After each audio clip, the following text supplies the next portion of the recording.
Hi guys, it's Will and welcome to another video. In today's video we're going to be discussing everybody's favourite instance, Ragefire Chasm, and all of the quests that go along with it. But before we begin guys, I just want to say that we've just reached 3,000 subscribers on the channel. I want to say a very big thank you for that. I really do appreciate the continued support that this channel has received. And without further ado guys, let's get on with the video. So to begin with, there's a number of quests that you can pick up from Thunderbluff from a guy called Rahu. The two quests that you can get are testing the enemy's strength and searching for the lost satchel. You can also get another quest, which is from the Undercity, which is the power to destroy, which you can find next to Lady Sylvanas. And then the last one that we're going to be getting is Hidden Enemies. Hidden Enemies is part of a chain quest, which we're going to go through now quickly. Basically, you have to go outside of Orgrimmar, just past where the Zeppelins are, into a little cave by the shore. You're going to kill the mobs in there until they drop the Lieutenant's insignia. And while you're in the cave as well, you're actually going to go to the back of the cave, where you're going to find this guy called Gazuz. You're going to kill him. He's going to then drop a item which will actually start another quest, which isn't to do with the instance itself, but it's part of the lore around these series of quests, if you like. Which is very easy XP, so you can grab that one as well. After you've done that, you can go ahead and hand in the quest at Thrall. He's then going to go and tell you to speak to a guy called Naru Fireblade. He can be found in the Cleft of Shadow, which is also where you can then hand in the quest that you got from the cave. While you're doing this, you can also pick up his quest to get the Hungerer's Heart out of the instance. That's another really easy one to do. He's also the guy that you need to talk to for Thrall. Once you've done the chat log with him, you can then head back to Thrall and hand in that quest. He's then going to give you another quest to go into the actual instance. So now that we've got all the quests, we're ready to go. Once you've actually got yourself a group and you're inside the instance, it's very simple. You just go ahead and clear all of the trash to begin with. As you're going down the path inside the instance, eventually you're going to get to the Trogs, and these Trogs are the ones that you're going to need for the Thunderbluff quest. I'd just like to point out, guys, that these Trogs as well, the Trogs themselves, the Ragefire Trogs, there's plenty of them to go around, but I have noticed occasionally with some groups that there aren't enough shamans, and that's one of the mobs that you're going to need for your quest, so make sure that you do get enough shamans. And moving on guys, once you've cleared out the initial few packs, you've got a choice of sort of which way you can go. If you need more shamans, there is a little corridor on the left that you are going to be able to find some in, but apart from that, you want to take the first right past this point, which is then going to take you along a small corridor. There's going to be more Trogs in there that you can kill. You're going to basically work your way up the path into this little alcove, and in the alcove you're going to get a mini boss. Unfortunately, he doesn't actually drop any loot, but this is where we can turn in the quest searching for the lost satchel.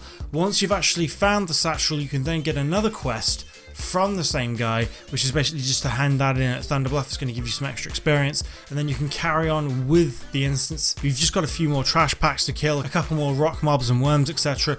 Once you get to the orcs are actually quite an interesting one, because these are the guys that you're going to need for the Undercity quest, and they drop the 2 books that you need for that quest. Sometimes they don't drop straight away, guys. I have been in groups where I've actually had to clear the entire instance, and then on the very last pack the books have dropped. So if you don't get those straight away, don't fret, keep clearing the packs and hopefully it'll drop for you. Moving on, once you get to the first major boss, you're going to need to kill him, not only for the loot, etc., but he actually drops the Tagramar, the Hungerer's Heart, for the quest just outside of the instance. Now that that quest is done, guys, you want to bear to the right side, do not go down the left. And the reason that you're going to go down the right side, guys, is that there's actually a little secret alcove path thing. It's quite far at the back in darkness. A lot of groups miss this, but you can actually go straight up this path, bypass all of the packs down in the lower part of the cavern, and you're actually going to get to Baslan first, which you're going to need for your Hidden Enemies quest. And now this is the really sweet part of doing it this way, is the fact that if you watch what I do here, I'm actually just going to pull the very last boss, and he's actually going to come running all the way to us. And the beautiful part about doing this is that it doesn't actually pull any of the other trash packs, which actually means that it's going to save you a good 5 to 10 minutes, where, you know, most groups they're going to end up clearing all of that, and it's actually not worth doing because the mobs in here are the equivalent of killing level 4 mobs in the game world. So it's just really, I mean, I'm sure you guys already know that instances just aren't worth doing for XP alone. It's the quests that actually give you that extra sweet XP. But here we go, guys, I've already finished the instance there, and as you can see now, I've just bypassed so many packs on my right. that we would have otherwise had to have cleared.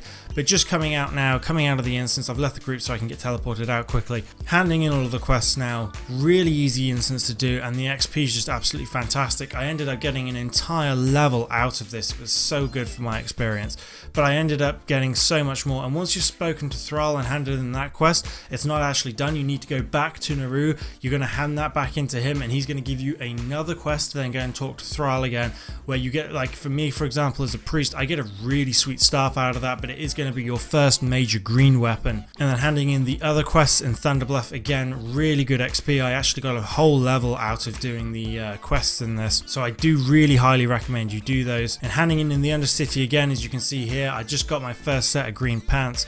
Really sweet item for me there. So there you go guys, that is the best way to do Ragefire Chasm. It's really simple, really easy, lots of quests that you can do for it. It's basically the best instance that you can do early on to get as many green items as possible. It's going to really help you transition from using, you know, common or poor quality gear, and it's really going to help set you up as well for when you're leveling in the Baron. So I do really highly recommend that you do this instance. And again guys, I really hope you've enjoyed this video. Thanks again so much for all the support the channel has received, and as always guys, I will see you in the next video.